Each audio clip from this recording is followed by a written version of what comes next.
Good morning, everybody. Good morning. Happy Monday. Welcome back to Ribbon Candy Hooking. I'm Deanna. Great to see you. Do you know we have snow on the ground again? See, I was joking about it and it happened. Incredible. I wonder if you have the same thing. We got hit with a rogue storm this weekend and the kids were 2 hour delay going into school today. It's fine. It looks lovely outside. It's very Currier and Ives. I was just surprised. It's good to see you. It has been some wild times. I have kind of a mix-up episode to do today. I'm going to do fly by the seat of the pants and see how it goes. Linda, great to see you. It is sunny. Road trip to Liziana Designs and Diana O'Brien. It is exciting. I will tell you how that whole thing came to be. You know, because I am in the absolutely no time to even sleep club right now. But because of the car thing of last week, of the car very possibly being truly done, like done, after 5 years. That would be unbelievable, but possible. So I had to be picked up by my mom to travel to her place because she has an extra car. So I went over there on Saturday night and rode back with her so I could pick up her car so that I had it for this week. Because while mine is probably fine, for little rides here and there, taking the kids to school, I just didn't want to test it any further, knowing now that there is like a profound problem with it. So I did that, and that sort of opened us up to. I stayed over my mom's because I went in the evening. Having canceled or postponed the Cape Cod class, which is now, if you're interested, this coming Sunday the 3rd, April 3rd, at Salt Yarn in Dennis, Cape Cod. The Amish toothbrush class that I'll be teaching in person there, that's now this coming weekend instead of the past one, right? Because of all of this trouble. So I ended up dying all day and getting some orders out on Saturday and then going to hers like later at night. And that left us Sunday. We woke up and I was just like, it has just been so awful. I thought, let's take a little road trip. I had the opportunity to go pick up some rug hooking stuff with somebody and I went and did that. And when we found ourselves out there, because it was like only a little bit further north than when she lives, because she's a full hour further north than I am in New Haven. Once we got out there, we were like two kids, and it was like, whoa, what else can we do? We're loose. We're in the car. We are untethered. We are wild and free. And I thought, oh, I remember that in Shelburne Falls, because we passed a sign for it, beautiful little town. I remember that Diana is there with her shop, and I hadn't been there. I've only ever been there once. It's at her house, and I remember it was on a remote road, and I worried that I wouldn't be able to find it again. I'll come back to that in a minute. It was quite an entrance. It was just a wacky weekend. I hope you all had some adventures this weekend. I had accidental adventures, and now I'm extra behind with everything and extra stressed. So if you're waiting on an invoice from me as a Patreon member, thank you. And you secured some of the patterns that I previewed, and I got back to you. They are absolutely yours. I have just been extra crazy with this layer of craziness with the car and trying to figure out the logistics of all of that, not having one. So I have not forgotten. I'll get that out, and we will photograph the next batch of patterns. What's wrong with these glasses? Sooner rather than later. But I have got to finish this book. It is due Thursday, and my project for the Green Mountain Guild, because I'll be teaching there in November, is due on Wednesday. So those two things have to take precedence right now. Otherwise, it's like House of Cards. So let's see. Kirsten, good to see you. Happy Monday. Teresa, great to see you. Happy Monday. I didn't see your rabbit. Did you do okay with it? Because Kaz ran out of one of the colors. And if you did too, you've got to let me know so I can send you some more. I finished mine and I love it the way that it is. But we all hook differently. So let me know how you did with that, if it actually is okay, because I would love to see that. Carol, great to see you. And Robin, two Wisconsin buddies right side by side there. Karen, I said Carol, right? I hope I didn't do a tongue twister there. Karen, great to see you. I wonder how your gypsy character's going. I did it again. I wonder how that's going if you were working on that this weekend. Becky, great to see you. Becky, it's your birthday today. Am I getting that right? I know I just wrote to Becky. I think it was this Becky. There's quite a few Beckys in our group. Is it your birthday today? Let us know if so. Linda, great to see you. Sun is shining in Massachusetts. Morning. My arrows covering part of our thing there. Linda, I wonder if you got the snow too. It was just a crazy bombardment. Doreen, good to see you. Janice, good morning. Finally a morning you can make it. 6 to 10 inches expected tomorrow. Okay, yeah. Oh, Janice, it'll be the last one of the year. I'm sure. I'm just sure of it. Beverly, good morning. Yep, good. It was a great weekend, all things considered. Annette, great to see you in Tennessee. Chilly and sunny. That is okay. Heidi, great to see you. Goedemorgen. Hope you had a lovely Monday to all in Belgium. It's cloudy after a week of sun. Well, the pendulum swings a little bit. The sun will certainly return. It'll be so nice when it does. Crystal, good to see you. Hi from Patty and you. Hello to Patty too, Crystal. It's great to see you. Dave, good afternoon. Good to see you. April and Heather. Hello to everybody. Oh, there's lots of buddies on today. Caroline, great to see you. Sandra, good morning. Yesterday. Okay, happy belated birthday. Sunday's a good day for it, right? A night, still a weekend day. Happy birthday to you. Tara, good morning. Good to see you. And Linda says, no snow. Fantastic. We just got hit. Even my mother didn't really get hit. And it was funny. You know, we started off, it was just so bad. This car thing has just been so bad. It's thrown me for a real loop because this is just the busiest week of my life. I did not need, you know, a 20-something thousand dollar investment to start falling apart on me this week. It's just, it's like, I can't take too much more. But it was very nice to escape up to my mom's. She came, like I said, and picked me up so that she could bring me back and then I could come back with the car. But I ended up staying over and it was so nice. And, you know, there was this funny thing that happened that you might not think is as funny as I did. I almost wet my pants. Penny, good to see you. We went to TJ Maxx. When she picked me up, I said, let's stop at TJ Maxx. I had accidentally bought a tank top to exercise with in public at the gym with these gaping, you know, we used to say Fall River crotch armpits where you could see right into the side and everything. And it was a bit too much for me. My body's not super viewable. It was just so much, you know, to see. So we went to bring that back to TJ Maxx and we ended up staying for so long. And I'll show you something that I think is the symbol of the next 24 hours for us because it got real crazy real fast. I was in there and I came up to the front counter and this is what I saw. Let me see if I can pull this up for you. My mom behind the counter at TJ Maxx. Unexpected, right? So I had to take a picture of this. It turned out she was not being trained as an employee. She was just, and it was quite funny, she was just getting the card, right? Because we had bought so much stuff, it was worth getting the card and just paying it all in once, just being done with it, but getting a huge discount. And I thought, man, unexpected seeing my mom behind the counter at TJ Maxx.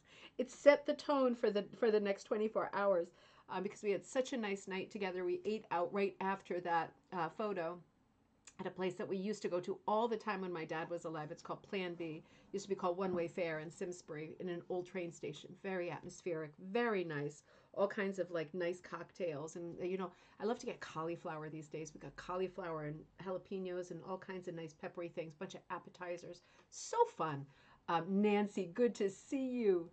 And then I woke up and I had made a plan to meet a very nice lady who lives fairly near my mom, like just over, maybe over an hour, right about that mark, heading toward Deerfield, Mass. So we got in the car together and went and did that.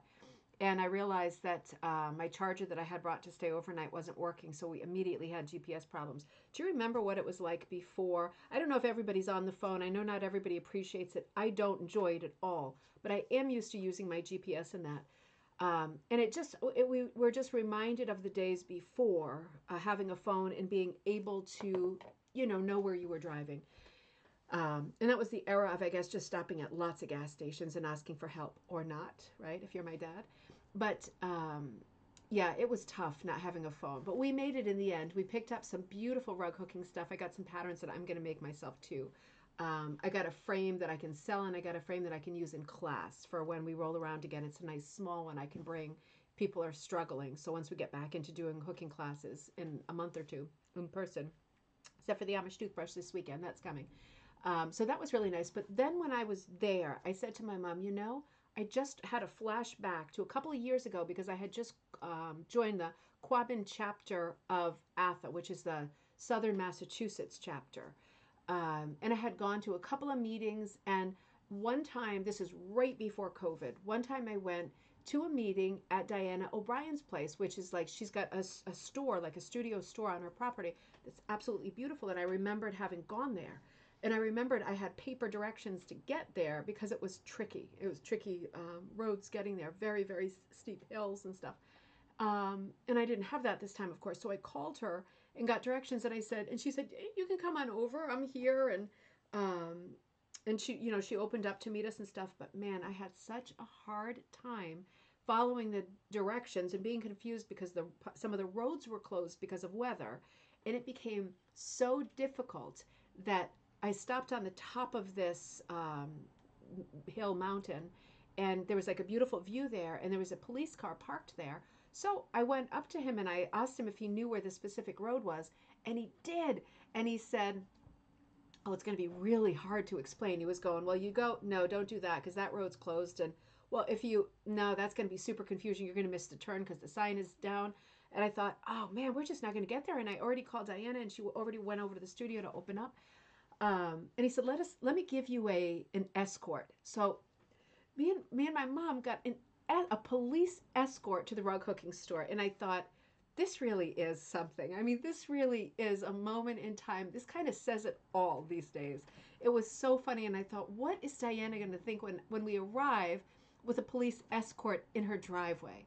She didn't see it, but the funny thing was when we got closer to her place, he pulled over, the policeman, and I rolled down the window and I said, "Thank you so much," because it was far. It was far. It was like quite a ways. I thought he was going to charge us for gas to where we were going. And he said, "You brought back such good memories for me because I think the place that you're headed is a place I used to go turkey hunting." And I said, "Well, I remember Diana talking about her husband doing hunting out the back because it's a beautiful, vast property." And he said, "You go ahead and lead, and I'll just go behind you and make sure you're good."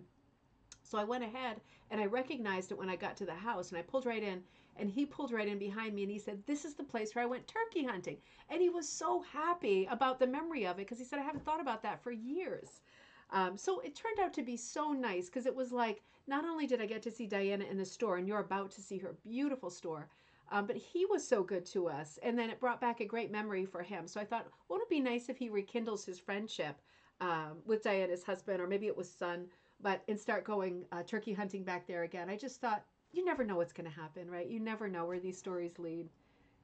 It was so weird, Carol. It was so weird. And the funny thing was, because these roads are very treacherous. Like for me, I mean, there's just steep drop offs on the side. This is like right at the Vermont line. Very, very, very sketchy driving for me because I'm used to pretty, flat and predictable. This is like crazy.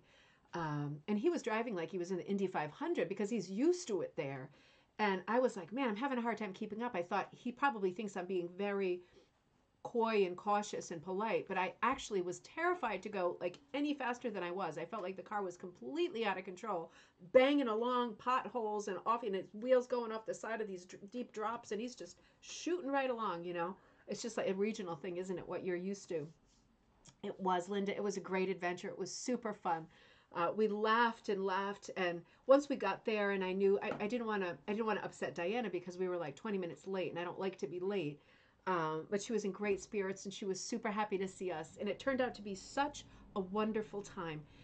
And the thing is, I hadn't seen her for a couple of years because of COVID, and it's been quiet. It was a lot of fun. There's one. It was one to remember, Heidi. It was so strange. I remembered while we were driving over there that when I had met Diana a while back, I mean, I don't know her well by any means. I know her better now. She told me this beautiful story. And I am going to get back to what we were doing Friday night, by the way. I haven't forgotten. This is just a bit of I'm taking you on a detour too.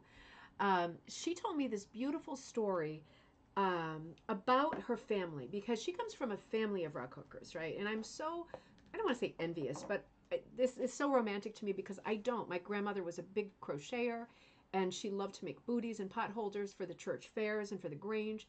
But nobody in our family did rugs, which is obviously fine. That can happen.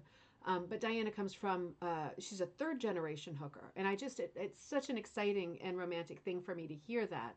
So I had remembered her telling me a story a couple years ago. And I, my company was just starting then, and I don't think I was running the show yet. And I didn't feel comfortable like prying too much more, but I was very interested because it was a family story. And it struck me as something that I wanted to dig into deeper because it had to do with history. And the story went like this. Her mom, her grandmother was a hooker and her mom was a hooker. And when this is like the era of Pearl McGown, and there were other ladies in the neighborhood who were also hookers who were buddies of the mom. But from what I remember of the beginning of this story, her mom worked on a floor frame, which was quite big. And she was taking it with her to Hookins because they would meet quite a bit, like informally, ladies, and hook together. And we've seen that in photos, and we've talked about that often on Coffee Time, and we will always return to that subject because it's so charming, right? We so wish it could be like that for us now. Hey, Joy. Hey, Joan, before I forget, Joan told me, she gave me a great tip, and it's going to be a free-for-all, so get ready. It's coming right now.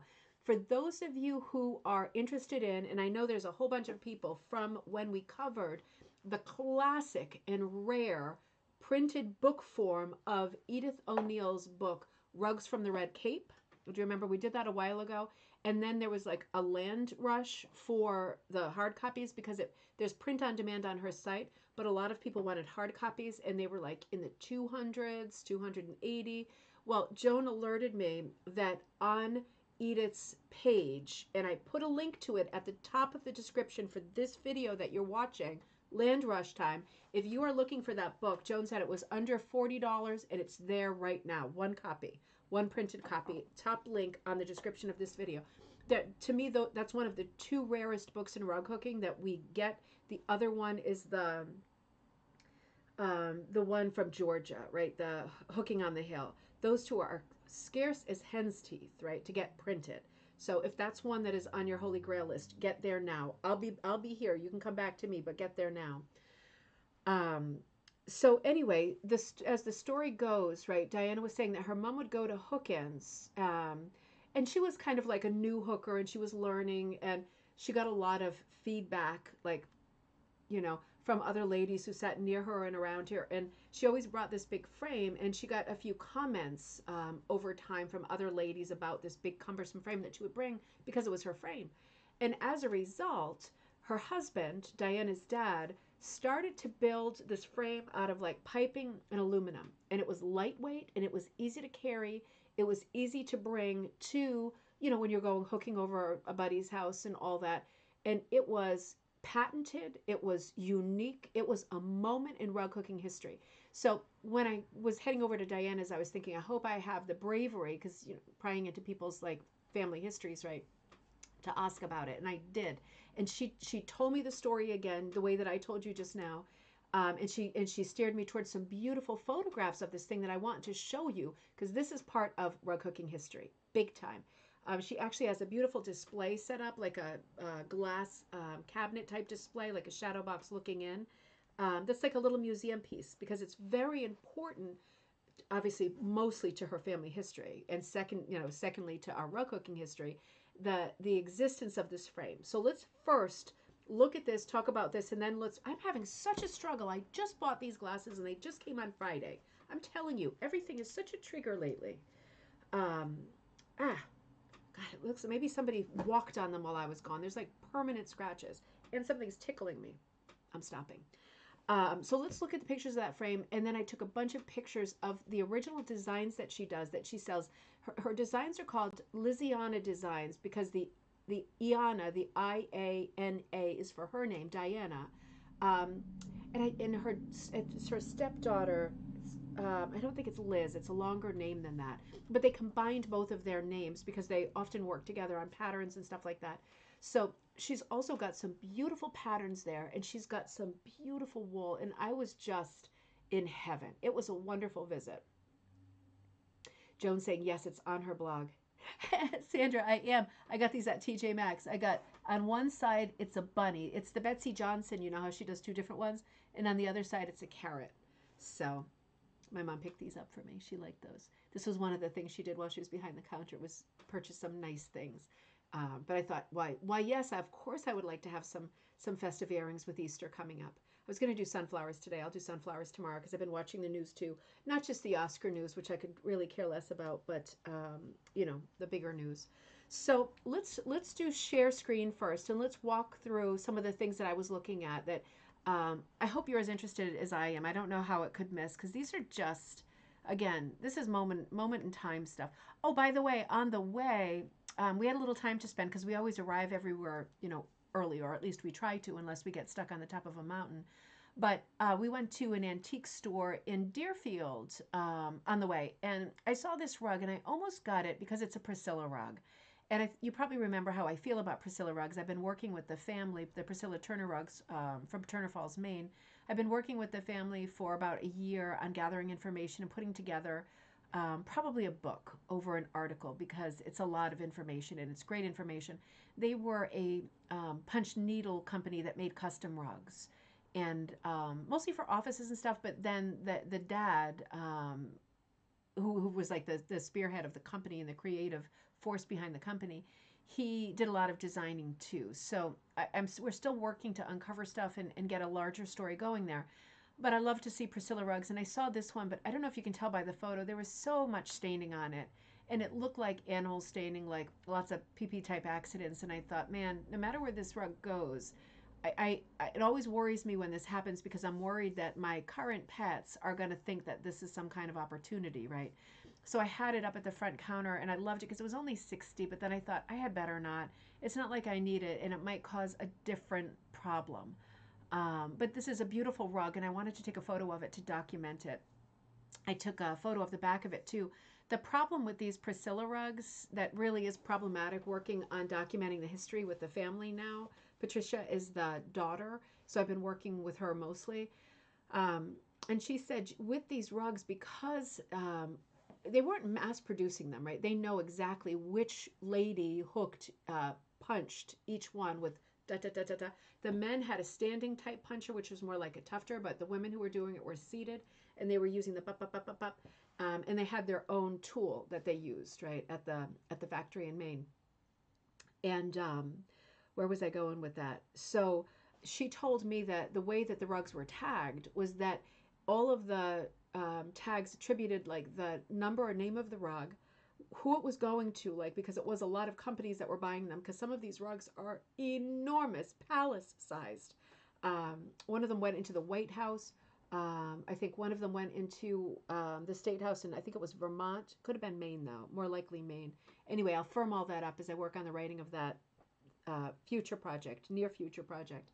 But also recorded on those tags was the name of the woman who did it. And they only ever had one woman working, and it was women who were seated that were doing the one like this one. But then there were the tufted ones that were done, again, standing by men. Different tools, different sexes, different methods. And that's all well documented, which is super interesting because it was just a question of stamina and upper body strength, right? Because it's very taxing to do a huge rug. But they always had one person on one rug, and they had experimented early with putting like 2 or 3 people on the same rug to get it done quicker. And Patricia's dad said, absolutely not. It's not working because you can really tell, even though they're working on the same rug with the same materials and the same tool, you could really see where one person left off and the other one picked up. Because their style was slightly different. And he said it can't be that way. And their policy from that point forward was just to have one person working each rug. And as a result, each tag would say the name of the person who made the rug in its entirety. But this rug didn't have that. And Patricia also told me that with a lot of these rugs, because many of them were bought from department stores, like X amount sold to big department stores, the department stores and the specialty boutiques around cities like New York had tons of these rugs, but they cut the tags off to make it seem like they were like in-house rugs. And there was nothing that they could do about it then, and maybe they didn't even care to try. But at the end of the day, cutting off tags separated the maker in many cases from the rug. So for us now looking and finding these rugs, knowing that the documentation was certainly there, if there's like a little cut tag, that's like a nice little clean cut, somebody cut that with a pair of scissors. And she said it was a huge problem and people were asked not to do it, but there was no way of stopping them. This is one of those rugs. There's not a tag on there.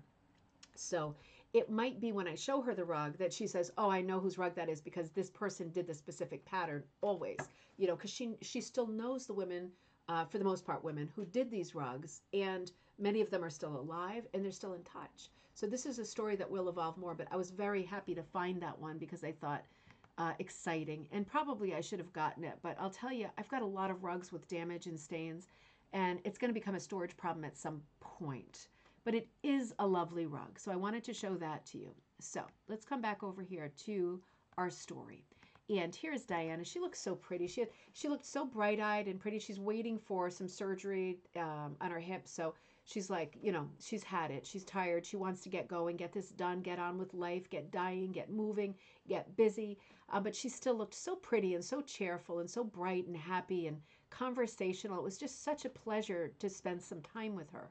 So here she is at that case that this is Diana O'Brien, right? And this is her shop studio in Shelburne Falls called Liziana, Liziana.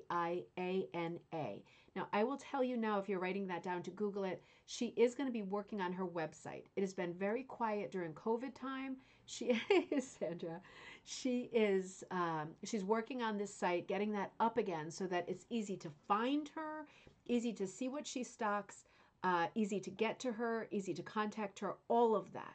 So as I say, it's been quiet during COVID, and she's putting all of that together now. And you can be sure that as soon as I know more information, and it's a little bit easier to visit her and contact her, you know that I will let you know, because I'm a big advocate of promoting other stores, other brands, everybody that does anything that we might be interested in. Diana does absolutely beautiful original dyeing. Let me show you. I bought a bunch of stuff from her. Let me just take a minute to show you some of the stuff I got. You know, I've said this before. I'm like still the girl in high school who is going through my friend's closet, and I'd rather wear my friend's dress or top to the party than my own, even though I have plenty, because it's just more fun to use other people's stuff. And that's how I feel with rug hooking. So if I'm not working on a kit or something that I need to duplicate that's going to go out to you or someone who's buying it, I love to buy other people's materials and use them.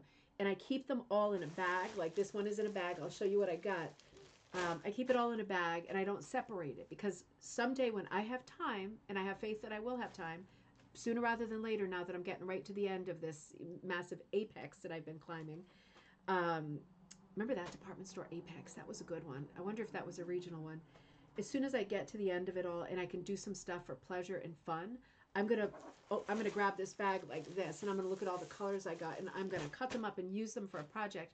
And I'm gonna be thinking about that adventure that I had with my mom and the police escort, and the nice place that we ate afterwards, Storrow Town, at the site of the Big E, right in Springfield, beautiful old 1770s tavern.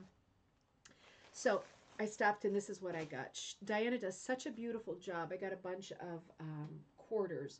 Such a beautiful job with dyeing. And yeah, I mean, I dye almost every day too. But again, playing with someone else's stuff is so much more fun. It's just like, wow, it's not mine, right? It's not work. I don't associate it with work. I associate it with a fantastic road trip. This is a color that she does that's called Magic. And it is magic. I call it in my head Diana's Magic. I got 2 of the Magics. And I'll show you in a minute how the Magics hook, because she does a lot with samples, because she's got a physical store, right, which is something that I hope to have one of these days. But then we've got a bunch of swatches like this. She does the most beautiful swatches, and there's $7.50. Some of them are 8 something, some of them are 12. It depends on how many in the run, and I think also the colors, because the dyes cost different amounts. But I got coral. And again, I don't even know if I want to use them. I want to know that they're hers and that she dyed them with her hands. I liked this whole set. These are numbered ones, but I thought in terms of going together, they're so kind of like McGown era, right? They all kind of end or epitomize in this kind of antique gold color, a little bit brassy. But each series starts with, this one is kind of a very light rose, like a flesh rose cameo color. This one is like a kind of a buttermilk going toward honey. And this is a very cool mint heading toward pistachio. And they all end in that gold. So she has so many swatches, so many lovely things. And I just wanted to support and see her and visit. And I ended up getting some info to do the show today too. I'm going to hold those Magics out to show you. I'm going to keep all these in the bag, even though they don't exactly go together. I'm not going to separate them because I want to remember this day and this adventure. So let me come back over here.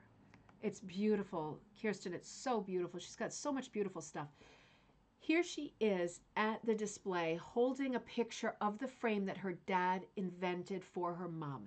It was a very lightweight frame made up again of piping, you can see on top, and aluminum. And it was, again, light. It folded very small, and he added the extra bling of that top rail with this lamp that could move from side to side.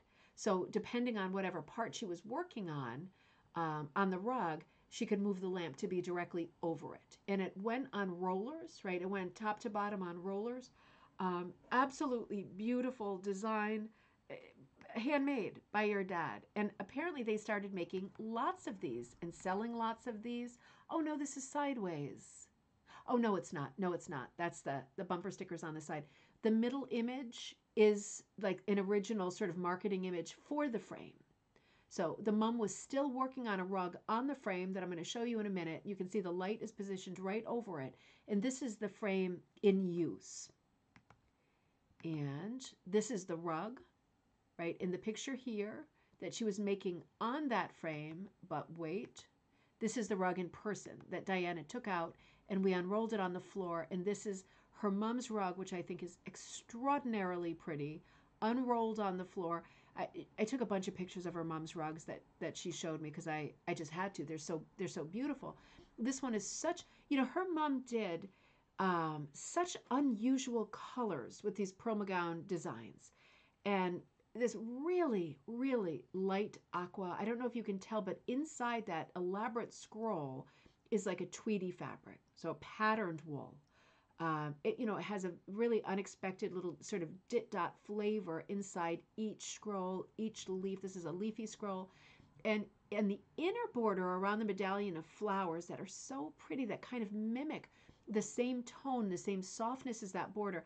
Very dark maroon, right? But then all that marble cake in the center done in cranberry really pops. It meets the dark and the light halfway. I thought this was an extraordinary rug. Extraordinary. I was so happy to be able to touch it and to be able to take some photographs of it. So, and I wanted to show you this picture because this picture is in, let me come back to you here, this book in the Pearl McGown Color in Hooked Rugs book. And I will tell you now, just in case you have this book, which I hope you do, I'll tell you what page it's on. Oh my gosh, I think, nope, I thought I saw a second instance of it. It is on page number 290, the picture that I'm about to show you. And it's let me bring the picture up again. It is, the caption is Iris J. Wheeler's Summer Rug Camp. How charming is this? It reminds me of the beautiful book Green Willow. I think also became a musical. Some gorgeous songs in it. Under the Weeping Willows, just beautiful group set out, lovely ladies with their frames working on their rugs. Is that the rug in the center? Wait a minute. Is that the rug in the center? Hang on. It's probably not. So you see the rug, if you're looking at the center of the circle, the one on the far left. Let me just double check to get it out of my head. Let me just double check. Wait a minute. I want to come back there. I'm wondering if that's the mom's rug too. Probably not. It's probably just another one that looks like it. Wait a minute. Okay, wait a minute. Let's look at this and then this rug. Holy mackerel, that might be the same rug. Wait a minute, I'm struggling with my fingers. What do you all think? I mean, I'll have to look at it much closer. No, it's not. The other one, this one, see, has a small center medallion, and the other one has a much larger center medallion. Okay, I just wanted to eliminate that because I thought that could be so cool, right? Just something to tell Diana because that might not have ever been said before, if it were, but it's not. So this is Iris Wheeler's Summer Rug Camp, a week's vacation at beautiful Green Lake in Spicer, Minnesota. It's combined with instruction, good fellowship at the Summer Rug Camp conducted by Iris Wheeler and Alice Brown of Minneapolis, Minnesota, and they were the two teachers. So, I'm trying to see if I can spot them. One of them might be at like 2 o'clock, way at the top under the willow, the giant willow tree. There's probably another obvious one there, but again, you know me and my glasses. What a beautiful moment in history. But my point in showing you this is there are a couple instances, I think there's at least one of these frames in the picture. On the kind of top just to the left, right above the rug that I was just considering again, That looks like to me this frame that we just looked at. It's a much skinnier frame and it has like a top bar. There could be other women in this picture on the frame because Diana said she remembered there was at least one picture in this book that showed this patented frame in use, the family frame, because it became very popular and they were even shipping this frame to Europe. That's how popular and well known it had. I would like to join too, Heidi. I would love to join. It became very popular. So it really was a thing.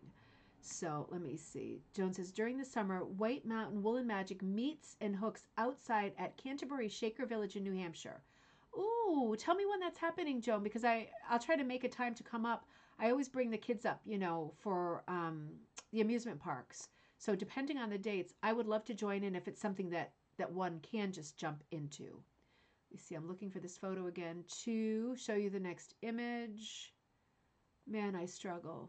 I should probably have my eyes checked again, huh? Hate having them dilated. I feel like a wildcat, So this is another side story that is another beautiful story. Her mom's name was Mildred Wilder, right? Because it made me think of like both Little House on the Prairie and my first heartthrob, Gene Wilder. Mildred Wilder, and her dad was Henry. And their neighbor was this woman called Ethel Bull in Auburn, Mass. Or not immediate neighbor, but friend who lived nearby, who was also, I can't remember if she said she was a Pearl McGown certified teacher or she just also did a lot of rug hooking.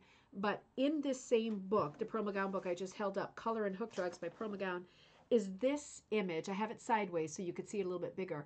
And this rug is called Thoughts of Love. And I absolutely love this. And I thought it was special because Diana showed this to me because this is her mom's like really good buddy that she used to hook with. So on this page in the Pearl McGown book, it says, scrolls may be extremely interesting if you use plenty of dark shadow contrasted with highlight in their development. Thoughts of Love, hooked by Ethel Bull of Auburn, Mass., teacher, so she was a teacher, is an excellent example of this and shows how a good color plan is improved by imagination. While she has a simple, almost monochromatic effect, except for the contrasting foliage, she has extended into neighboring hues for emphasis and exaggeration in the very small details to give her plan unusual character. The background, I'm reading from the Pearl McGown book here, the background, which covers the greater area of this design, is a warm top as is. That bound itself, I guess that means it's like a found material, that bound itself beautifully with mahogany dye, which was used in most of the detail. Mahogany dye in various strengths was used over grays, pinks, and very light beiges and white for both scrolls and flowers. Every flower has an overtone of mahogany or pink, even the pussy willows. More of the dark values were used in developing the iris. The medium light values were emphasized for the daffodils, which have delicate edges and accents of gold. The lightest values were dogwood with gold centers and the pussy willows, or for the dogwood and the pussy willows. But notice how she has enriched the dark values in the iris and added a bit of intensity of soft golds and yellows into the daffodils. A tinge of pink in the white dogwood and pussy willows gives additional relationship. Notice, too, Mrs. Bull's delightful contrast in the development of the scrolls from extremely dark values at their knobby ends, subtly blending into medium values for the general body of the scroll, turning to almost white at their tips, with delicate tints of mahogany and green for accents. Their veins have been made very unimportant by repeating varied values of taupy browns of the background. So in other words, if you look at those huge scrolls, that really the meat and potatoes of the piece for me, I love the color change quality of these scrolls. She's saying those medium values are really pulling in with the background. And that is the part that is not dictated. That is the part that Pearl McGown was in awe of. And Ethel Bull, the neighbor's rug, shouldn't say the neighbor, it's her rug in her own right. Pearl was in awe of her using that kind of shading, that kind of receding part of those large scrolls into the background, created almost an optical illusion. Optical illusion, that would be a whole other genre of games, wouldn't it? Be very difficult up art. But I love the way that Pearl talks in detail about rugs like this. It is so helpful and so much fun. So I wanted to show you that rug, and let's come back to the store. It was so fun being with Diana and talking about this great history, right? Finding out about the rugs that her mom made. We're going to look at a few more of those. Let me put Ethel's rug away for now. She took out other rugs that her mom had made. And I mean, I just was so in love. Her mom did so much with color that was really unusual. The colors didn't come out great in my photo here. My phone was dying, right? I don't know if that matters, but it was such a sagey green. It looks a bit darker here. It was so sagey. And the gold was so many shades of gold in the border. Very controlled color in the center. It almost looks like an illustration, like a color illustration with X amount of tints available. Very well articulated, very fine, very artful. What I love about it is her mom is always choosing background colors that are unexpected.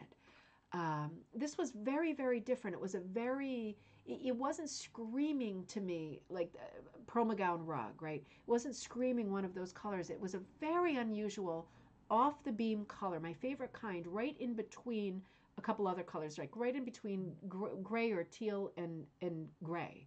So tealish gray, a bit of a sage character to it. It was just beautiful. Let me see if I have some more. Yeah, I do have more of this rug. Oh, thanks, Joan. Please keep me posted. Unless it's crazy warm in May, the plan is for June. You meet up the first Saturday of the month. Okay, right through the summer, Joan. That's right through the summer. That's easy to remember, at least. And let me know, Joan, if you know whether that guild is so nice. That's the guild that I just did the Alice Butler presentation to. Let me know if it's okay for other people to come, or if you happen to know if there's a fee or something. If some of us could just show up if we happen to be day tripping or whatever around that time.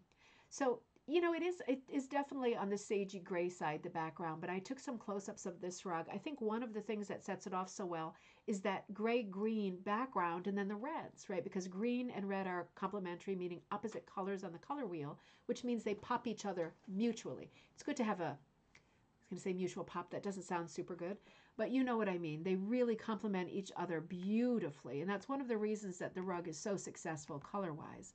Now, I took a picture of the back of it because her mom had put a label on it, right, that says hooked by Mildred Wilder, Mildred Wilder, 1952 to 1954. So this took some time.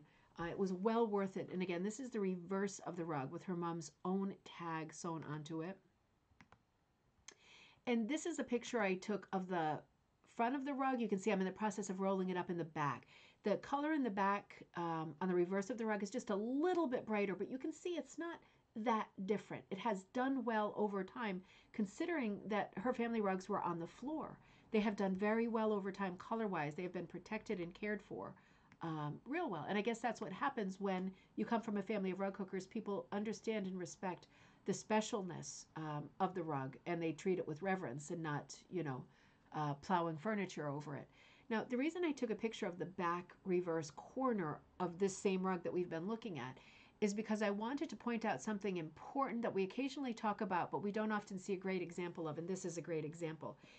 In this era, let me start with the story like this. In this era, at least in the Pearl McGown School of Teaching, right, teachers would teach you that a very good way, if not the way, to finish your rug was to, I'm just going to demonstrate with my hand and you'll have to picture.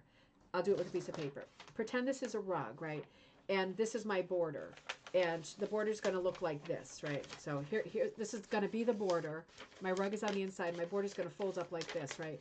I'm going to, when I get to the border, right, this is the reverse side. This is the right side. Pretend this is the right side. Here's my corner. Here's my border already folded under, right, here and here.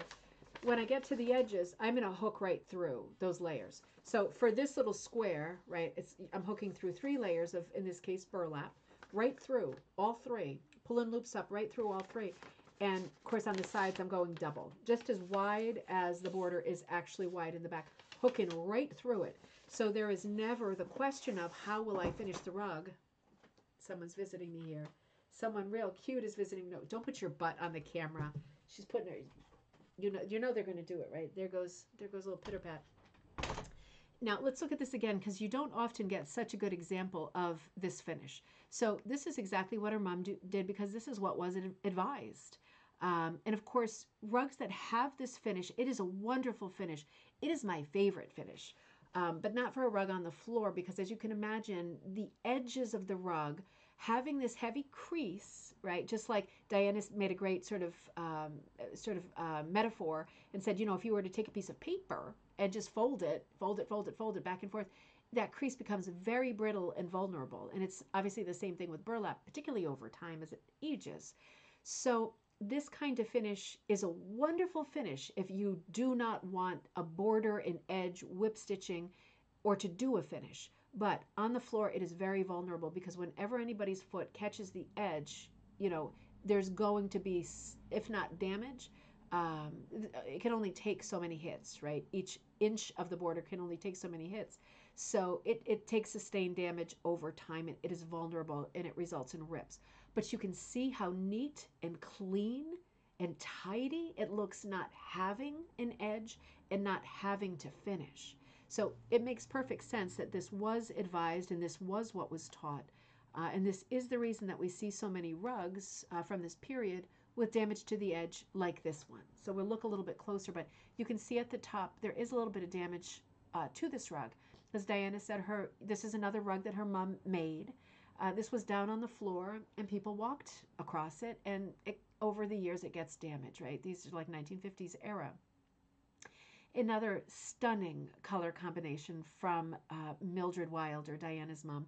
Beautiful, again, maroon background. I just love maroon. This was my school color when I was in Catholic school. All of those years, you would think I would absolutely hate it.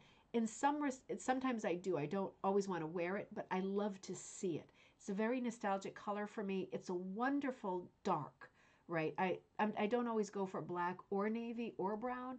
A maroon reminds me a bit also of Cape Cod, right? Anything in that cranberry family.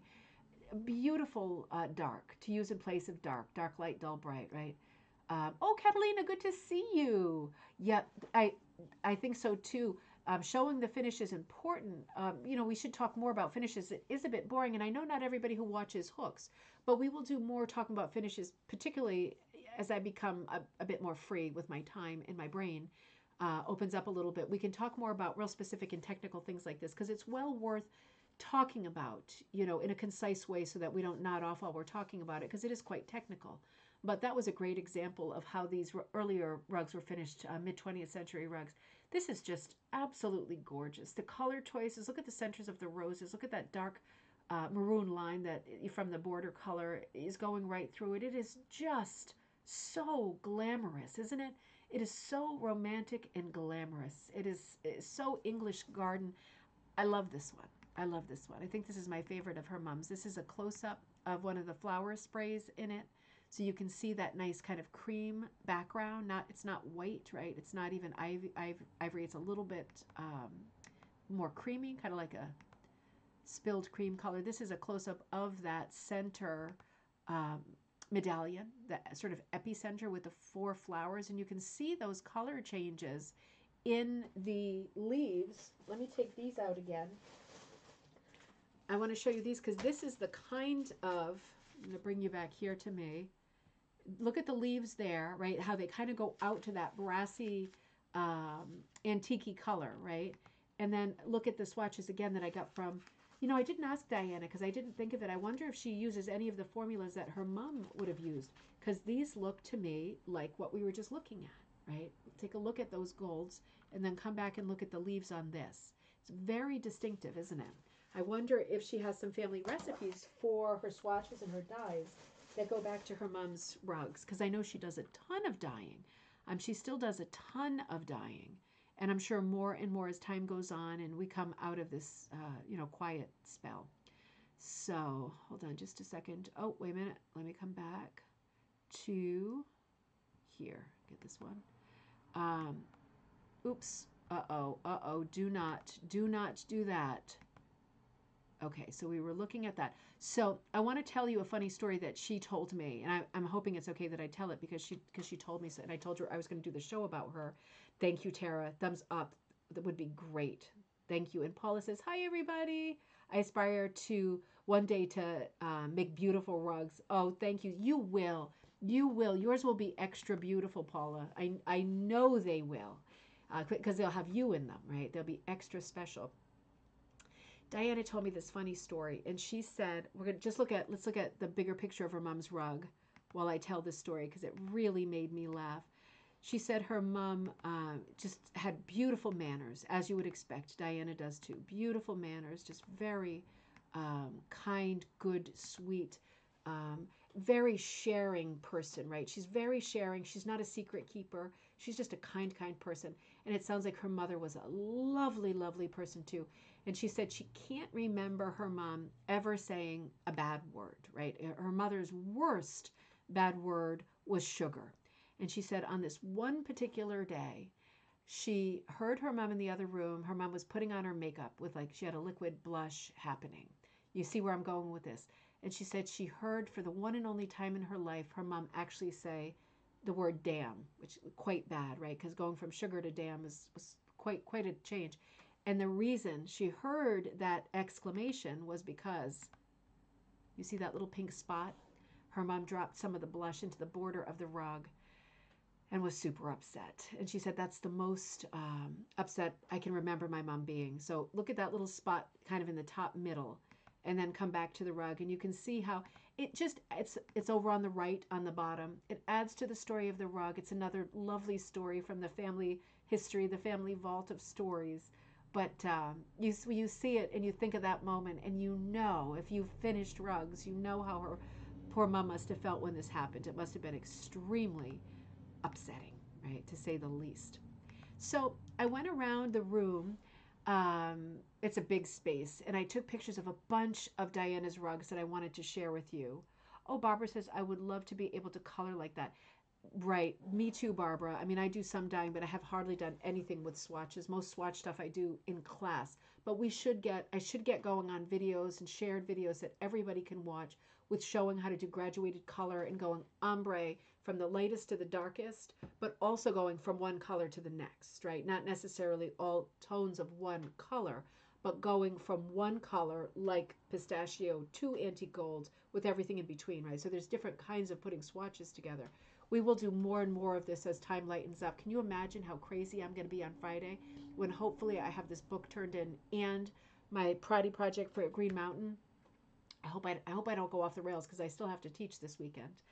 Karen says, Karen asks, do you think the transitions of color were from one piece of wool to the next, or was it one piece of wool spot dyed?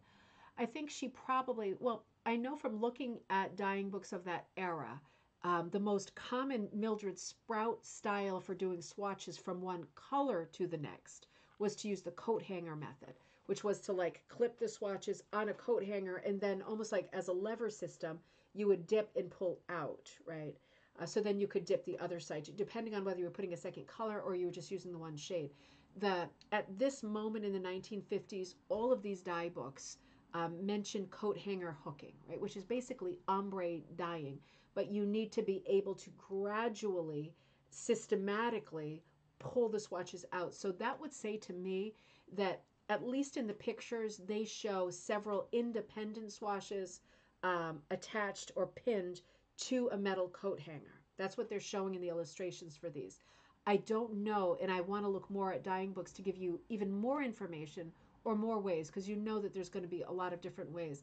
But that coat hanger dyeing comes up again and again and again in all of these little staple bound dyeing pamphlets from this exact era, right? 50s, late 50s, early 60s.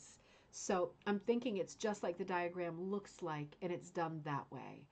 I know that Diana does longer swatches that are color transitional, so going from one color to the next, and often with a journey of more than one color in the middle, that she does long ones, and they're oversized swatches, but I'm thinking she still does them the same way, although I don't know. It could be that she uses, or that one could, in theory, use, for example, a hip bath kind of thing, or a baby basin, one of those giant enamel basins that go over two burners instead of like a single pot, so that you have more surface. If you had a bigger basin to work with, you could be doing more than one at one time. Like that would be entirely possible because all you want is the top to bottom gradation. You don't need anything else. But again, in those early pamphlets, they're showing dyeing individual swatches. But I'm not sure how she did it, and I bet you can do it either way with the exact same results. I don't see why not. Oh, and there was a question about it was one piece or wool spot dyed. Do you think those were those for those leaves like we were looking at, that was definitely one piece, not spot dyed, because it was too regular, right? Like all the leaves and stuff went from one color very softly and gradually to the next color. And spot dyeing would be much more patchy and mixed, like this is spot dyeing. So yeah, definitely going from one color to the next, like a transition swatch.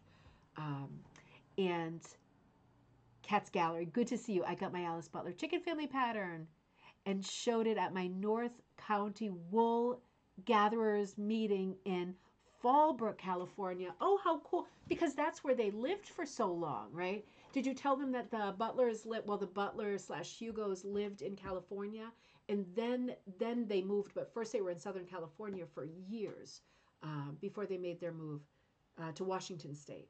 But that's where they were from too, at least in that state. So that's kind of interesting. I'm so glad you showed it, and I'm so glad you love it. I love that pattern. So interesting. So let me come back here and show you. We were just looking at that background. So this color that Diana does, this magic, right? This is like casserole dyeing. I'm guessing that she's spooning color onto the wool. Each piece is big and really beautiful. I think that's the back. This is more like, it's super, super colorful, right? Super colorful. But looking at this color, both of these swatches are called Magic. Then look again at the background of this piece. That's the same wool. So this is the wool that she calls Magic, and this is the wool that I bought two of for a future project to remind me of Diana and her family. And this is how it hooks, because we often wonder, well, that's beautiful, but how does it hook? Well, this is how it hooks. It really is beautiful. And I have to say, it is so beautiful that I really struggle with. It's like, do you have that quilt book that's can't cut this? Can't cut this. Because it's so beautiful. Some prints, and the same with some wool, they're so beautiful, you really feel like you can't cut it. And then it brings up the question, am I going to feel like more of a wool applique person when I reach for this, or a penny rug person when I reach for this? Am I going to be able to cut it? Because although I love the way that it hooks, and it is beautiful, I also love the way it looks just on its own. That will be a big to be continued, but that's how it hooks, right? So that's always interesting to know and to see. Beautiful, beautiful welcome mat. And she said she created this color called Magic to use as a border. But once she got going, oh, good, Cat's Gallery, good. I'm glad. Oh, I'm so glad. What a great conversation to bring up, right? She said once she got going with the color, she meant to do just the border, but she loved the way that it hooked. So she ended up doing the entire background. And if you're going to use a busy spot dyed wool like Magic for a background, you have got to keep the rest of the rug very simple or very graphic the way this one is. This is a beautiful font. And this really brings me to the conversation we often have, how with every great rug hooker who uses text, there's always the question of, is their font very distinctive? This is very distinctive. This is a beautiful font. I think this is my favorite font that I've seen in rug hooking, even more than the Hutchinson's. It's round, it's soft, it's casual, but it has such a look. Look at the low dip in the M. Look at the C, right? The shape of the C, it comes down quite a bit and then it doesn't follow up completely. It's kind of its own shape. The center bar on the E's is a little bit lower, right? A little bit south of the equator. It's a very different font. I think it's so, so beautiful. So I took a picture of a bunch of her rugs that she has there. This is another one of hers. Beautiful. This is, again, transitional swatches, right? Going around the edge from dark to light. She's using a swatch series. She's got some sort of three-dimensional hooking happening here, too. She's a big one for different effects. I've got so much more to tell you in the future about her place, because there is, in that area in November, I forget what the event is called, but you can be sure I will tell you and give you a lot of notice.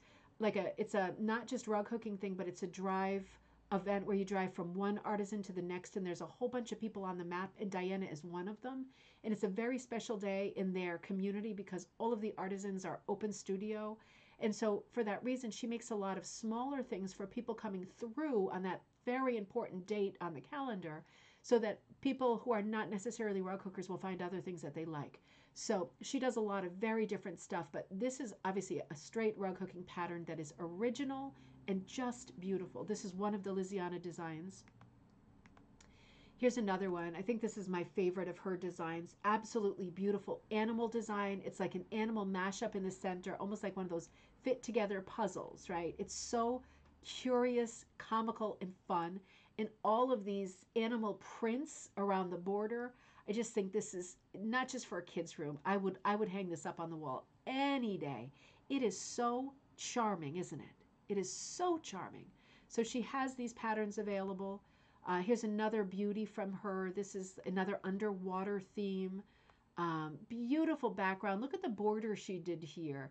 Isn't that curious? That probably is, I forgot to ask her, but that's probably a patterned wool that's going just green to white. But it gives this haziness, it gives this fuzziness like the background, just a different color. Really cool effects that she has going here. There is a bit of an Alice Butler feel to this too with the sun's rays. It's very cool. Very cool, but a lot of shading, right? A lot of shading in Diana's work. I think this is absolutely stunning. I took a whole bunch, so we'll just look at them. This is another beauty, a real traditional flower pot, but look at the background. Look at the charm of this. Look at the way that the pot is hooked, but most importantly, look at this border. And then look to the right of the piece, and you can see the herringbones that she used in this border. So this, and then you can see on the far right, top and bottom, you see those strips. She hooked, just as a sample, that animal rug is amazing, Becky. Hey, it was your birthday yesterday, right? Maybe give her a call.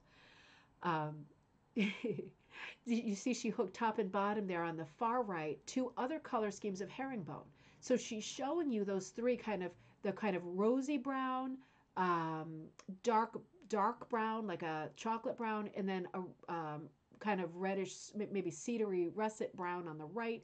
She's using those three in the border of the flower pot rug, but you can see she used slightly different herringbones to do the other two borders that she's showing you as samples. You know, most people who have businesses would not show you the materials that they're using. They would want you to think that they were actually magicians, right? And they would not want to share that information. But Diana is just such a kind person. She shows, she makes a lot of swatch stuff. She will answer any question. She is very kind. So I thought this was an exquisite one because, I mean, I'm in love with the piece, but the border is just her own invention. Right? This is just her own. This is another beauty, right? Just beautiful mashup, kind of a traditional pattern, right? The alternating blocks, almost evocative of like a quilt design, but lots of kind of fall, foliage, fruity, harvesty themes happening. I thought that was another super quaint one. And this one, I feel like she said maybe her stepdaughter might have designed this. I feel like that wasn't this visit. That was a couple years ago. That's why it's hazy. But this is kind of a Mardi Gras theme, really different. And you see on the very edge of this rug with the masks, right? Super, super jolly, cheerful, celebratory. Look at that border, that thin border is that herringbone trick again that she does. That's the herringbone again, except this one, you've already tapped out. Oh, well, Becky, there's more coming. There's more dates coming for gifts, right? This example on this rug is thinner, and she's using slightly different colors because on the bottom right, you can see the last rug we were looking at, the flower pot. But this one is thinner, and it has a little black border even outside of that border. But what a wonderful trick, and it does make you think, it is not a bad idea to experiment, right? Because how did she come up with that idea? She probably was experimenting with those. She probably couldn't choose between the herringbones. I'm just making up a story now, but it's possible. And mixed them. And she came up with this unique border that is all her invention. This is another beautiful piece with a shaped border, and we hardly ever see shaped borders. But I thought it was such a great kind of planetary, galaxy, even sampler feel to it. Very pop art, very cool colors.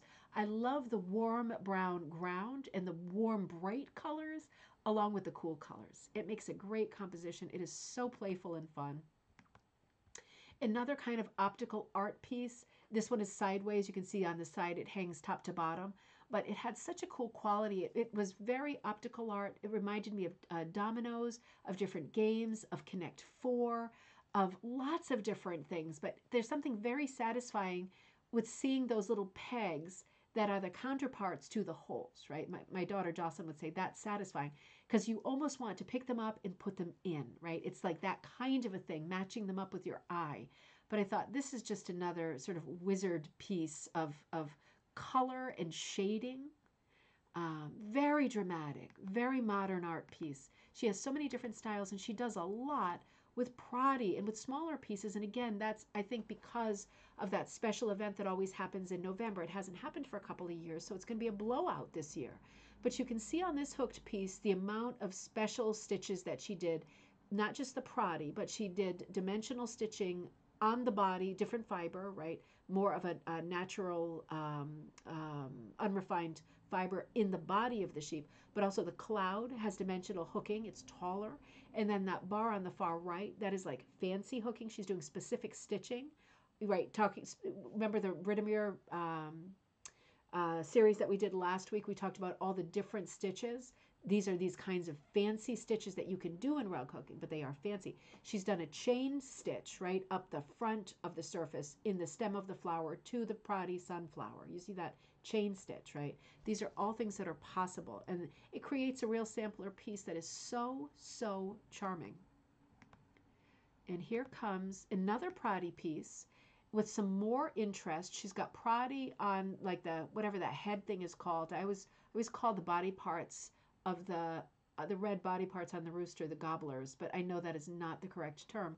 But that red thing that hangs down and this top thing on top, is that the comb? That might be the comb. Done in Pradi, and this beautiful lush tail done in Pradi. And then look at her fancy stitching around the edge of the piece, right? And instead of finishing this piece, because it's meant as in the background, right? The background has this kind of basket weave stitching with wool strips, right? Amazing. Can you see all that texture? Just amazing. What a piece. And on the border, right, least of all, her work is the thing. But look at the clever way that she's finished this piece. It looks like linen or burlap. She has pulled the strands. She has secured it, I'm sure, with the sewing machine with a stitch, so it's not going to unravel anymore. But she's pulled a bunch of stitches, a bunch of threads out, and as a result, she's ended up with a beautiful natural fringe. Comb and wattle. Okay, Dave, I'm gonna need to be reminded of the wattle again in the future, without a doubt. It makes perfect sense, but I have to overwrite gobbler. And that's going to take some time because I've been saying gobbler for like, 50 years. But wattles, there we go. Everybody knows. Everybody's been normal for a while. I've got to overwrite it. You got to help me every time I say gobbler. Just put in the thread wattle, and I'll get there eventually.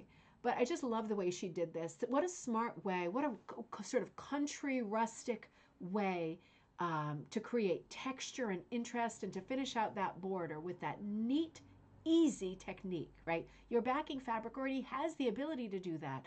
What a cool idea. She is such a smart lady. She really is. She is so smart.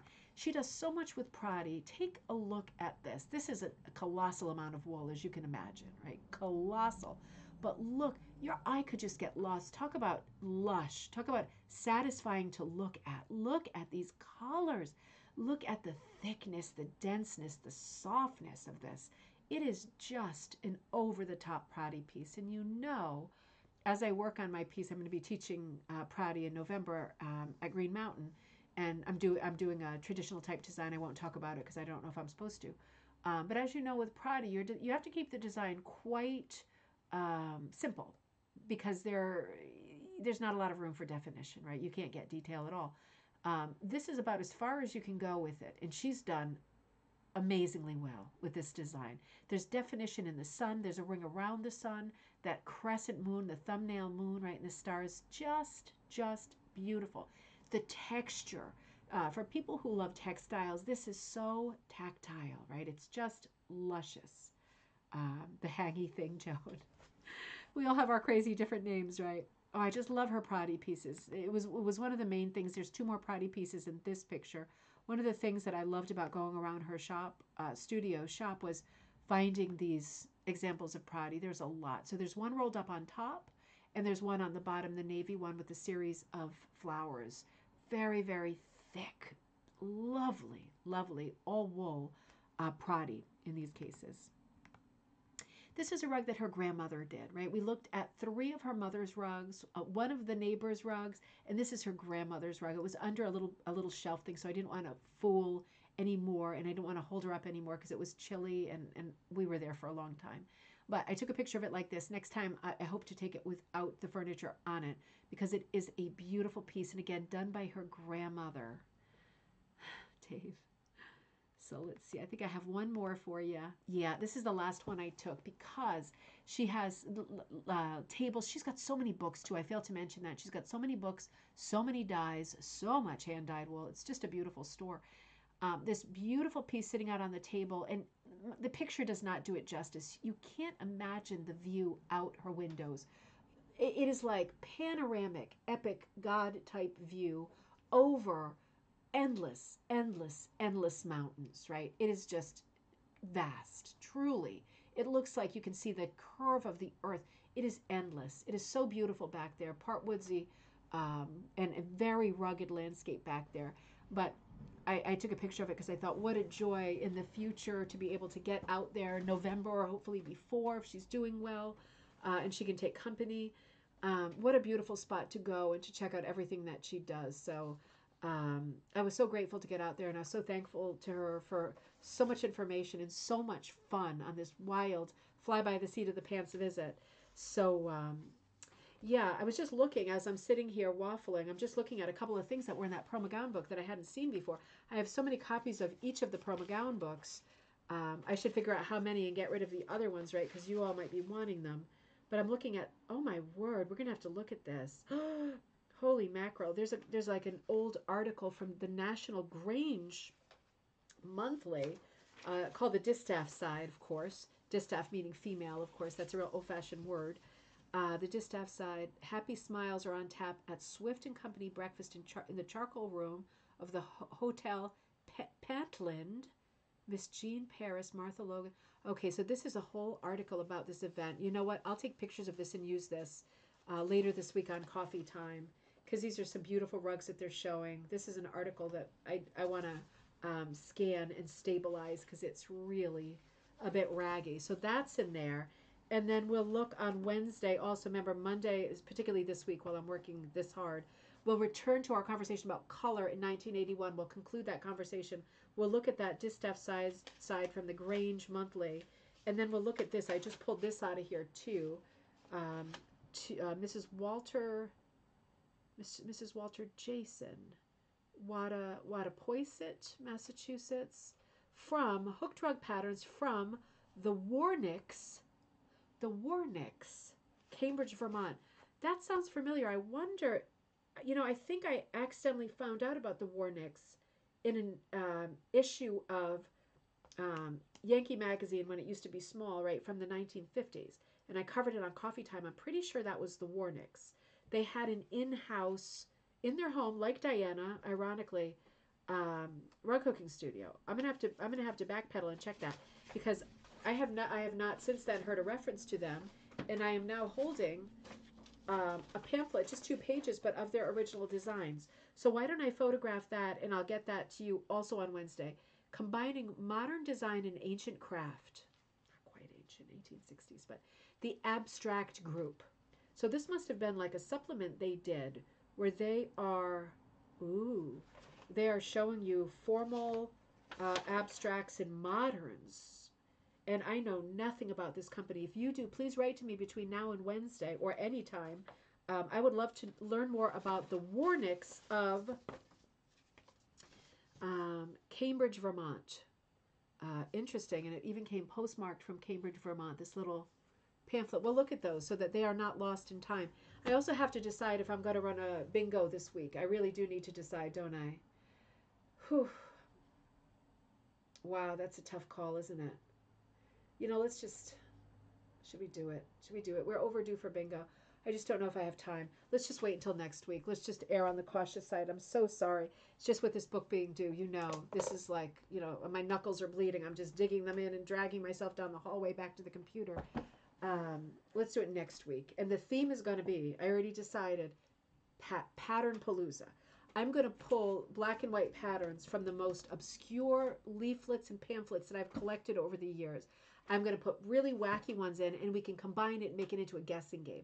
And some of the ones, because some of the ones, like I won't include the Warnick patterns because you might not recognize them. And if you do, you just automatically win bingo. But I'll put some in and say, like, do you know who this is? Because maybe it's one we talked about, because we talk a lot about, the McGowns, the Rittemers, the Blue Nose, the Heirlooms, the Mrs. Harry David. I mean, we talk a lot about a lot of them. So that will be our next theme, but let's not do it this Friday so I can breathe and have more than one drink and not be live. And we'll do it next week, so we'll have that to look forward to. So I won't see you tomorrow, but I will see you on Wednesday, and we will conclude our 1981 episode talking about the color wheel, how to splash it with the color wheel, and then we will look at these things that I just found in the pages of this Pearl McGown book. To be continued. I will see you Wednesday. Have a great Tuesday, everybody. If you need me, I am at Ribbon Candy Hooking. Again, if you bought one of those patterns, if you are a Patreon member, I will get that to you as soon as I can breathe and feel like I'm okay with my timeline and my timing. And for those of you that are not Patreon members, obviously no problem at all. Still love you just as much. Doesn't make any difference. It's always nice, but you know what I mean. Not being punished for being second. I just like to give a special treat to Patreon members first. So I will also offer the next wave of patterns to Patreon members first. And there are many left, and I will put those out. And when I do, I will let you know. I won't do it today or tomorrow. I will let you know so that everybody has a fair chance, and I'll tell you what time I'm putting them live when I do. The ones of the first round that the Patreon members did not pick up, there are still dozens of them. So you will know about that soon, too. I will get going on that as soon as I can breathe. Have a happy day, everybody. I will see you on Wednesday for coffee time, same time, noon Eastern Standard Time. Happy Tuesday. Oh, Doreen said, I can see your cop friend enjoying himself. I'm so glad that you said that at the end of the episode, because I have to write that in my diary again. It was as we were driving away, my mom said, she said, well, I won't say one of the things that she said. She said a murder mystery themed thing is what she said. She said we would be the worst suspects if anything ever happened up on that dead end road right that night. There's a bunch of houses up there, but she said we would be, because we were the ones that the police escorted. We had no idea what we were doing. It would be like a Miss Marple mystery. And then we said, wouldn't it be nice if we found out in the future from Diana that the cops started hanging out over there again, and they were out. It's not turkey time, I don't think. Now later in the year it's turkey time, but that would be nice. That would be so nice. It'd be so nice if that came together again. You never know the byproducts, the happy byproducts of just your normal course of activities, right? And that is why it is so important in life to be thoughtful and kind and aware of everybody around you on the bridge at the same time as you, because their story overlaps us in so many places, and my story overlapped that story in 3 different ways. So I hope that I hear more on that too. I hope he's heading over there today for a beer and a catch up with the family. That would be so nice. Thank you so much. Have a great day, everybody.